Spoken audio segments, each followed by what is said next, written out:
Hello everybody. So today I have another chapter of Perfect Sun, chapter 16. And so I'll be skipping the first couple of paragraphs in this one due to YouTube not wanting to listen to that type of content. And also I just want to quickly say that I am coming down with something, so if my voice sounds a little more nasally than usual, that's why. But yeah, I hope you guys enjoy.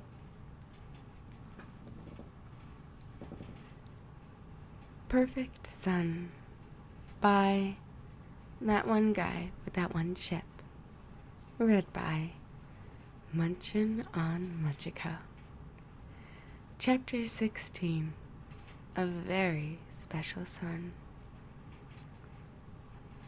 Did you like that? Sun asked. His eyes were round and full of hope that her answer would be positive.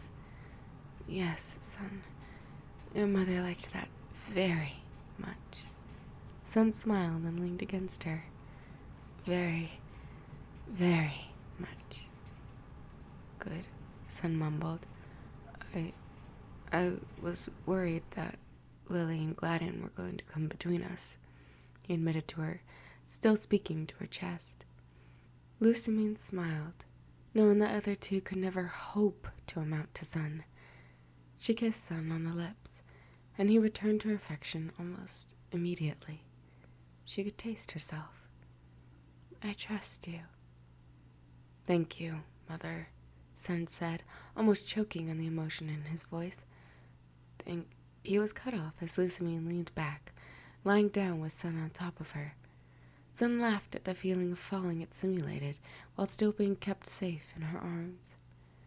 Sun, Lusamine said, thinking back to Lily's suggestion of making more use of him than she currently was.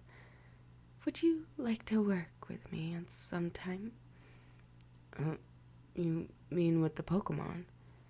Yes, Sun. Sun moved up to her, his hands and knees on either side. I'm sure you could help. Yes, Sun replied enthusiastically. I want to help you with the Pokemon. Good boy, Lusamine approved. She took Sun by the waist. Get up now, she encouraged him to move to one side, which he dully did. Getting off of her, she sat up behind him, retrieving her underclothes and leggings to pull them back up.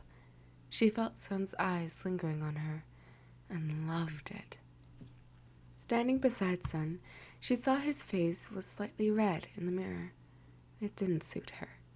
She glanced at Sun, seeing he was also looking into the mirror. His expression wasn't right. He looked confused. Is something wrong, Sun? Why? He was pointing at himself now.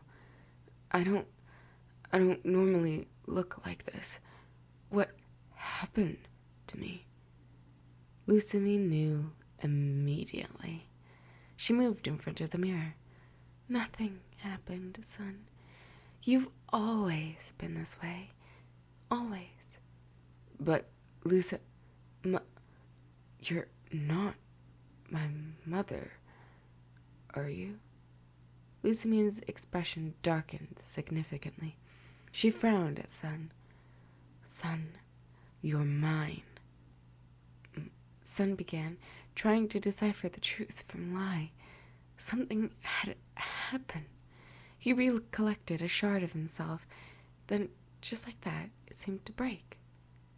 Mother, he exclaimed the word as if seeing her for the first time.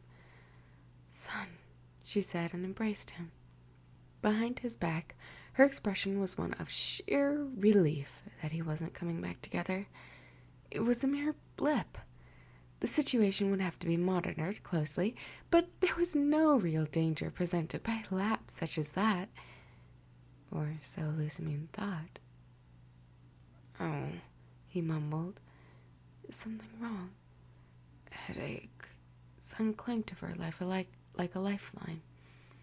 Oh. Lusamine placed her hand on his forehead, and his discomfort seemed to fade away. Okay, Sun? Yes. This would need to be talked over with Faba. Sun flickering back to his previous modes of thought was somewhat acceptable, so long as it wasn't long-term. Sun being in pain as a result was a bigger issue. Come on, she beckoned. Let's see the Pokemon together. Yay, Sun exclaimed. It made her happy to see him so happy. They set off together, Lucine's arm around Sun's shoulder. Gladian dunked his head into the restrictive gel.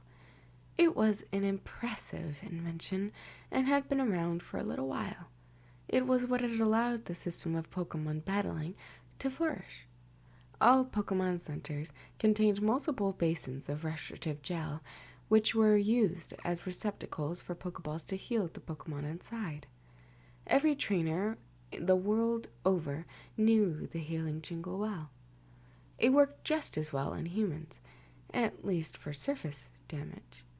When Lucamine had begun her reign of terror, she had ordered her children to hide any marks she made on them using the gel. Then there was nothing to prove anything except Lily and Gladian's words, which went unspoken and unheard. Gladian drew back from its grasp, the cool gel running down his chin and falling back into the basin. He felt the bruises receding, looking up and turning to his sister. Do you fucking understand now? He wasn't angry. He was exhausted. Lily, we need to force Sun out of here. I know I owe him. I do. But he isn't going to leave of his own accord. Not anymore. I know. Lily plunged her face into the gel, Gladian stepping aside. The bathroom was a sheer black, and the gel glowed turquoise against it. Lily sighed as it soothed the pain. Do you have another idea? No clue. Gladian spat and kicked the wall irritably. We'll get him out, though. I'll get him out. I'll get him out, and I'll meet you somewhere. What are you going to do? Gag him and drag him to the dock? If I have to, Gladian said. Lily retreated from the basin. The marks on her face vanished. He's a trophy to our mother. Yes, he is. We've got to take him far away. Lily had steel and determination in her voice, things Gladian wasn't used to hearing. We will, Gladian assured. We just gotta plan it better. Gladian had never come up with a good plan. Now was a good time to start. He fiddled with his hoodie, pulling at the tears type Null had rent into it. He thought about how long it'd be until Lucamine forced him to wear what she wanted him to again. We'll save him.